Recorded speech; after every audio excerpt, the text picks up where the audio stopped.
अनेक महिन्यापासून परिवहन सेवेच्या काही कारणास्तव रखडलेल्या परिवहन बस सेवेचा पुन्हा प्रारंभ. जनसेवक आमदार संजय केळकर व परिवहन समिती सदस्य विकास पाटील यांच्या अनेक दिवसांपासूनच्या मागणीला अखेर यश. मार्ग क्रमांक 156च्या Neelkanth Greens Mullabag Manpada bus stop ते ठाणे स्टेशन पश्चिम बस सेवेला आजपासून प्रारंभ झाला आहे. अनेक महिन्यापासून काही कारणास्तव बंद पडलेल्या प्रभाग क्रमांक 4 मधील Neelkanth Greens Mullabag Manpada bus stop येथे ठाणे स्टेशन पश्चिम मार्ग क्रमांक 156 बस सेवा ठाणे शहर विधानसभेचे आमदार संजय केळकर व ठाणे परिवहन सेवेचे सदस्य श्री विकास पाटील यांच्या वारंवार केलेल्या पाठपुराव्यामुळे पुन्हा नव्याने कार्यान्वित करण्यात आली असून उपस्थित मान्यवरांच्या हस्ते व स्थानिक नागरिकांच्या उपस्थितीत बस सेवेचे आज सोमवार दिनांक 8 जुलै 2024 रोजी नीलकंठ ग्रीन्स मुल्लाबाग मानपाडा ठाणे येथे उद्घाटन करण्यात आले. सदर बस सेवा सुरू झाल्याने स्थानिक नागरिकांनी समाधान व्यक्त केले आहे. तसेच श्री संजय केळकर व ठाणे परिवहन सदस्य श्री विकास पाटील यांचे सर्व Neelkanth Greens Neelkanth wood Shri Satyashankar society येथील स्थानिक नागरिकांनी मनपूर्वक आभार मानले. सदर प्रसंगी जनसेवक आमदार संजय केळकर व परिवहन समिती सदस्य विकास पाटील, भाजपा ठाणे जिल्हाध्यक्ष श्री संजय वाघुले, माजी उपमहापौर मुकेश मोकाशी, ठाणे महानगरपालिका प्रभाग क्रमांक 4च्या नगरसेविका सौ स्नेहाताई आंबरे, भाजपा ठाणे शहर जिल्हा उपाध्यक्ष श्री रमेश आंबरे, राजस्थान प्रगती मंडळाचे अध्यक्ष राकेश मोदी, युवा सेनेचे नितीन लांडगे, भाजपाचे मंडळातील पदाधिकारी, महायुतीचे सर्व पदाधिकारी कार्यकर्ते, स्थानिक सोसायट्यामधील पदाधिकारी व इतर नागरिक बंधू मोठ्या संख्येने उपस्थित होते. नीलकंठ वासियांना एक चांगली भेट दिलेली आहे परिवहनने. सगळ्याच नीलकंठ वासियांची मागणी होती आणि त्याच्यामुळे याची त्याची असा विषय नाही. शेवटी ही नागरिकांची मागणी असते आणि आमच्या लोकांचं हे काम आणि कर्तव्य असतं की ती मागणी पूर्ण करण्याकरता त्याचा पाठपुरावा करणं.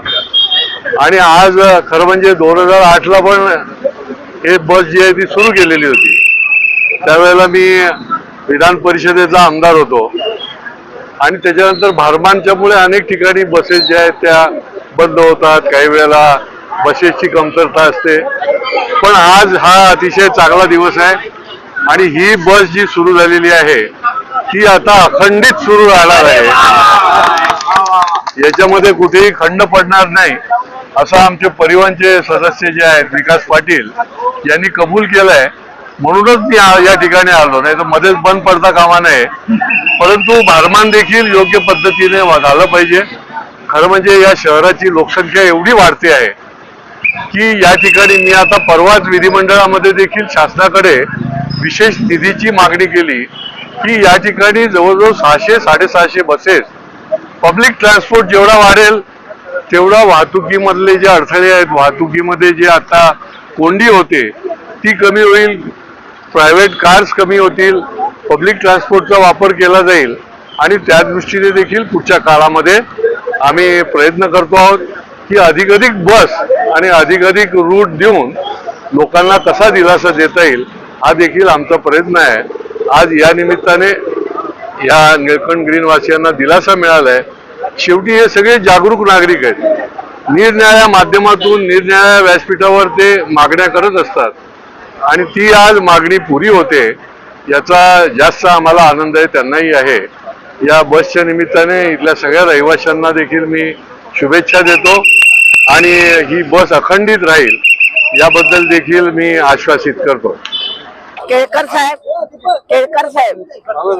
एक फक्त तुमचे धन्यवाद मानते मी आज आल्याबद्दल. आम्ही मध्ये एकदा भस्के साहेब आमच्या इथे आले असताना आम्ही त्यांच्याजवळ प्रस्ताव मांडला की आमच्याकडून इथून बस सुरू व्हायला हवी आणि त्याप्रमाणे त्यांनी खूप मनावर घेतलं आणि आमच्या इथे आज इतका सुवर्ण दिवस म्हणायचा आणि आपल्या केळकर साहेबांच्या हस्ते याचं उद्घाटन झालं आणि हा सगळ्या याच्या मागे पूर्ण आमची नीलकंठ सोसायटीचे सगळेच लोक त्याच्यामध्ये सामील आहेत. त्यांच्या अथक प्रयत्नामुळे आज हे इतका छान दिवस आलेला आहे. ही बस सतत चालू राहील याबद्दल केळकर साहेबांनी आश्वासन दिलंय आणि त्याच्याबद्दल आम्ही खूपच आम्ही खुश आहोत आणि असंच चालू राहू द्या. सगळ्या लोकसंख्या आहे. ही बस पूर्वी चालू होती परंतु लोकसंख्या नव्हती डेव्हलपमेंट चालू होतं, त्याच्यामुळे बस बंद पडलेली. आता आपण ठाणे शहराचे जनसेवक आमदार संजयजी केळकर साहेब यांचं नीलकंठ ग्रीन या लोकांनी एवढं फॉलोअप घेतलं असल्या कारणामुळे त्यांनी माझ्यावर हे करून त्यांच्या वाढदिवसानिमित्त आपण इथे बस ही सुरू केलेली आहे. इथून आपल्याला 10 फेऱ्या ठिशेन तर 8 फेऱ्या, 10 फेऱ्या तिकडून आणि 8 फेऱ्या ठिशेनला. आणि यामुळे इथले कामगार वर्ग बी आहेत जे डेव्हलपमेंट चालू आहे त्यांच्यासाठी पण ही फायद्याची बस आहे. या फेऱ्या सकाळ संध्याकाळ सुरू राहणार आहेत. सरळ हो हो नक्की नक्की.